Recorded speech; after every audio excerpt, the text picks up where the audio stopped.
I appreciate the opportunity to take part in this discussion on journalists in conflict zones around the world. And I want to thank Deputy Minister Coveney for his detailed speech and for his confirmation that the promotion and protection of all human rights remains a key foreign policy priority for Ireland, and we'll be holding him to account in relation to that, in relation to the many countries that are not promoting human rights, including Israel. I also note that we have assumed, and he's clarified, the presidency of the Committee of Ministers of the Council of Europe, which we became a member of in 1949, the year we became a republic. And he goes on then to put it, and I can't put it any better, so I think it's just important to repeat what the Minister has said. The most recent figures from Reporters Without Borders provide a grim, that's his word, a grim background to today's debate. 939 journalists and media workers were killed across the globe during the 10 years from 2011 till 20. And last year alone, 50 journalists were killed and 302 imprisoned. And many people have paid tribute to Lyra McKee and Martin O'Hagan and Veronica Guerin, and rightly so, and to the Simon Cummers, and I can't pronounce his name, so I'm going to do my best, Pierre Sakruski, along with his colleague. Both were killed on the 14th of March. So the figures are grim, as has been said. And so what is our role in this? What is the role of this neutral, actively neutral country in our promotion of peace and the protection of journalists who are an absolutely essential part of a vibrant democracy? We cannot have a democracy without courageous, independent journalists. And we've seen the work of Orla Guerin, we've seen the work of John Pilger, and we've seen the work of John Pilger, the other, he'll come back to me in a minute, who died recently, Robert Fisk. And it's really important that we understand that the role of independent journalists is vital. And if we compare it to the role of journalists who have allowed themselves to be embedded at different points in different wars, Iraq comes to mind, we realise the importance of protecting independent journalism. They operate, obviously, under constant threat, constant fear of their lives, and lose their lives.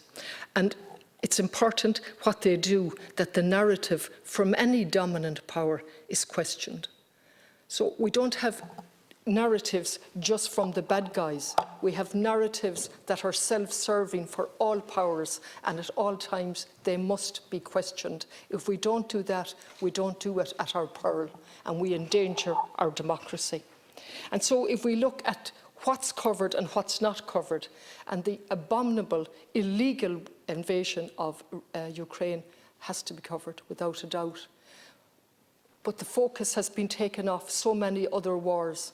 Now, I know it's difficult, Minister, but if we determine our foreign policy and our neutrality by what's nearest to us, which is the most human thing to do and the right thing to do, to give humanitarian aid, but if we do that, if we form policy because of geographical proximity, then we are in danger of losing the respect that we have, and one of the main reasons why we got a seat on the Security Council. And so the number of conflicts that are not receiving attention at the moment, and for many reasons, for many, many reasons. One of them being they're not top of the list of journalists, the priorities, and I'm just highlighting this. So we have the Yemen, where there has been an appalling ongoing loss of life. The figures, Cancorla, mean so little at this point because the figures are so high in the Yemen, a war that's been backed fully by Saudi Arabia that we're friends with. And then we go on to Tigray, Myanmar, Ethiopia, Congo, Somalia, and so on. So what I'm asking is that we bear in mind always that we have a very important role as one of 3 neutral countries left, to use our voice at all times to question. Part of that questioning has to be done by investigative journalism. The other part has to be done by democratically elected TDs in the Dáil and whatever parliament they're in. And The protection of journalists has been recognised for a very long time. We go back to the Hague Convention and declarations as far back as 1899. The Ukraine, we've lost 7 journalists since the invasion, and the Committee to Protect Journalists, as already been mentioned, is investigating the deaths of 7 others. In addition, 14 journalists have been jailed in Russia, and they are proceeding to bring in the most draconian legislation to silence journalists even further. And again, there's a role for us as a Parliament to support the good journalists in Russia and the people on the ground that don't want this war, that they want this war to stop. And we need to hear their voices as well. And we need to stand with them in stopping the war, because the war has to stop at some stage, and the sooner the better. And there's a role for all of us in that. And then on the 11th of May, as has been mentioned, and it can't be mentioned often enough, Miss Abu I can't pronounce her name, so I apologise to her family. And as has been set out, killed on the 11th of May, a journalist with Al Jazeera for 25 years, known for her courage in documenting the hardship of Palestinian life under Israeli rule. And what has happened to her in life and in death, words, you would agree with me, Minister, words couldn't cover what's happened. But it brings into acute focus the impunity with which the Israeli government, and I distinguish the Israeli government from their people.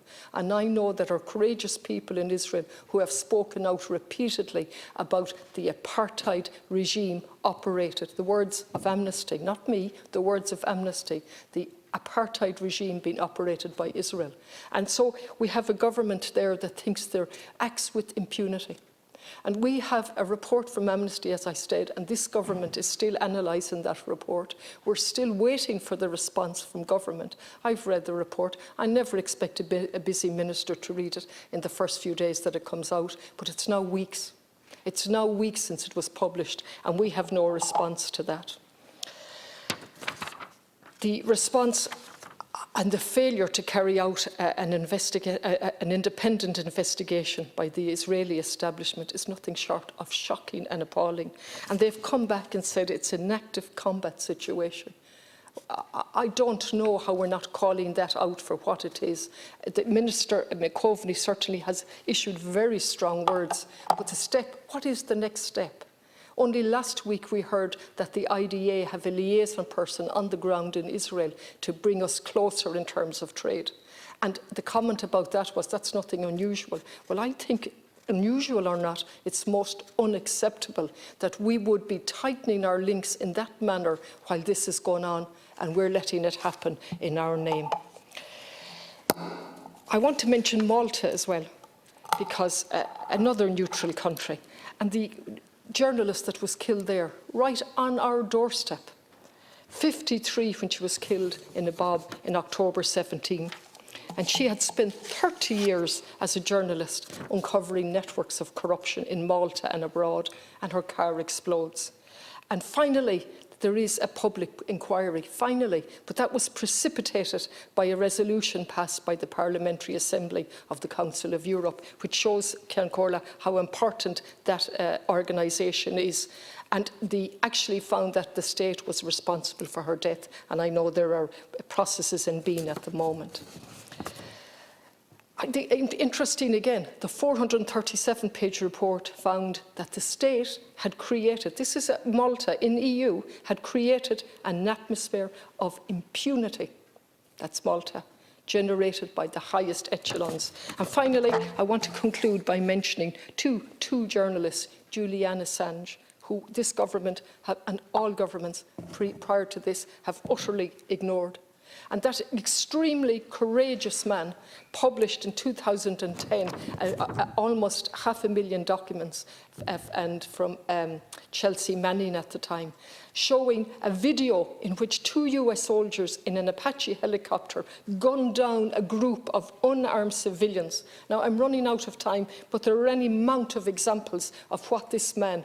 And what have we got? We have the UK Supreme Court saying he can be put back, and we were waiting on an announcement from the Minister. And we're sending this man back, and we have Boris telling us at the same time that addressing Russia, and rightly so, in relation to journalists, but completely ignoring this side in relation to what's happening and what he's actually doing. The final person I want to mention, Ken Corla, is Khashoggi, the